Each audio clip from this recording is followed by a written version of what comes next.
రాజులకు రాజు ప్రభులకు ప్రభు అయిన యేసుక్రీస్తు నామంన మీకు శుభములు. ఈ రోజు దేవుడు మనకు అనుగ్రహించినటువంటి వాగ్దానము కీర్తనల గ్రంథము 94వ అధ్యాయము 14వ వచనము. యెహోవా తన ప్రజలను ఎడబాయువాడు కాడు, తన స్వాస్థ్యమును విడనాడువాడు కాడు. ప్రియులారా, ఈ వాగ్దానాన్ని మనం గమనించినట్లయితే దేవుడు తన యొక్క బిడ్డలుగా చేసుకున్న మనలను ఏమాత్రము కూడా ఎడబాయడంట, విడువడంట. ఎందుకంటే ఆయన మనలను అంతగా ప్రేమిస్తూ ఉన్నాడు. తండ్రి తల్లి చూపించేటువంటి ప్రేమ కంటే దేవుడు చూపించేటువంటి ప్రేమ అత్యధికముగా ఉంటుంది. అందుకే ఆయన తన యొక్క ప్రజలను ఏమాత్రము కూడా ఎడబాయువాడు కాడు. అంటే ఆయన వారికి దూరంగా ఉండడంట. ఎల్లప్పుడూ కూడా దేవుడు మనకు సమీపంగానే ఉంటున్నాడు. మనం ఏమనుకుంటామంటే మనము చేసినటువంటి దోషముల వల్ల, మనము చేసిన పాప కార్యముల వల్ల దేవుడు మనకు దూరమైపోయాడు అనుకుంటాం. అయితే అది అపవాది మనకు కలిగించేటువంటి తలంపు. నిజానికి దేవుడు మనము తప్పులు పాపాలు చేసినప్పుడు నిజంగా ఆయన బాధపడతాడు, ఆయన దుఃఖిస్తాడు. కానీ ఆయన మనలను విడిచిపెట్టి పోడు, ఆయన మనకు దూరమైపోడు.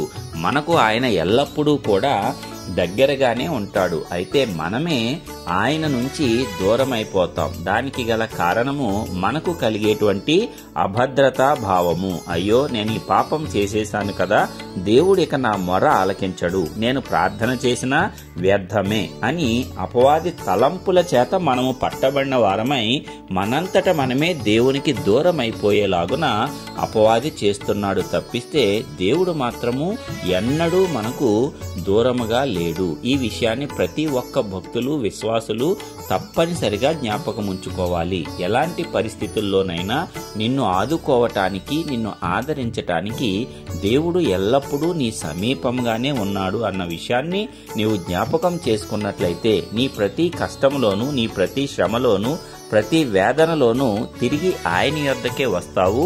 నీవు ఆదరింపబట్టమే కాకుండా ఆ సమస్యల నుంచి రక్షింపబడతావు కూడా. అది అపవాదికి ఇష్టము లేదు కాబట్టి వాడు నీలో అలాంటి తలంపులు కలుగజేసి దేవునికి నీవు దూరమయ్యేటట్లు చేస్తాడు. కాబట్టి వాగ్దానం ద్వారా మనమందరము ప్రాముఖ్యంగా గుర్తుపెట్టుకోవాల్సింది ఏంటంటే దేవుడు ఎన్నడూ మనకు దూరంగా లేడు, ఎన్నడూ మనలను విడనాడడు, ఎన్నడూ మనలను ఎడబాయడు.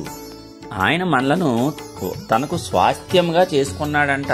మరి స్వాస్థ్యంగా చేసుకున్నప్పుడు ఎందుకు మనలను విడిచిపెట్టేస్తాడు అంటే మనము ఆయనకు హక్కుదారులము, ఆయన యొక్క బిడ్డలము, ఆయన యొక్క కుమారులుగాను కుమార్తెలుగాను ఆయన మనకు స్వాస్థ్యాన్ని ఇచ్చాడు. యేసుక్రీస్తు ప్రభువారిని మనకు సహోదరునిగా స్వాస్థ్యం ఇచ్చాడు. ఆ ప్రకారంగా యేసయ్య దేవుని యొక్క కుమారుడు కాబట్టి మనము కూడా మరి యేసయ్యతో పాటు ఆయన కుమారులు కుమార్తెలుగా ఉండటానికి ఆ స్వాస్థ్యాన్ని మనకు ఉచితంగా అనుగ్రహించాడు. మరి దానిని మనము అంగీకరించాలి, జ్ఞాపకం ఉంచుకోవాలి, దానిని ఎల్లప్పుడూ కూడా అనుసరించి నడుచుకోవాలి. అలాగ కాకుండా మనము దేనికి చెందము, మనము ఇక దేనికి పనికిరాము, మనము ఇక లోకంలో వ్యర్థులమైపోయాము అనేటువంటి తలంపులు, భావనలు అపవాది మనలో కలిగించి మనంతట మనమే దేవుని నుంచి దూరమైపోయి, భక్తి సాధన నుంచి దూరమైపోయి, లోకంతో కలిసిపోయి నశించిపోవాలి అని అపవాది ప్రణాళికలు రచిస్తూ ఉంటాడు. కాబట్టి ప్రియులారా, అపవాది యొక్క మోసాలలో ఇక ఎంత మాత్రమూ పడకుండా ఇప్పటి వరకు ఒకవేళ అలాంటి మోసపు ఆలోచనలు, తలంపులలో పడిపోయి ఉన్నట్లయితే తిరిగి ఈ దినమే దేవుని యొద్దకు వద్దాము. దేవుని యొద్ద మనకు ఆశ్రయం దొరుకుతుంది, దేవుని యొద్ద మనకు కనికరము లభిస్తుంది.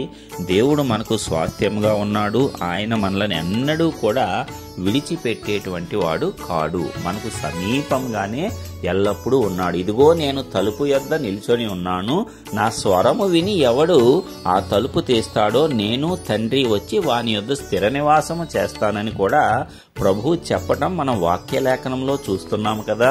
మరి ఇంకా మనకు ఎందుకు భయము, ఎందుకు చింత? మరి దేవుడే మనకు సహాయం చేయటానికి నీకు సమీపంగా నిలుచున్నాను అని చెప్తున్నాడు.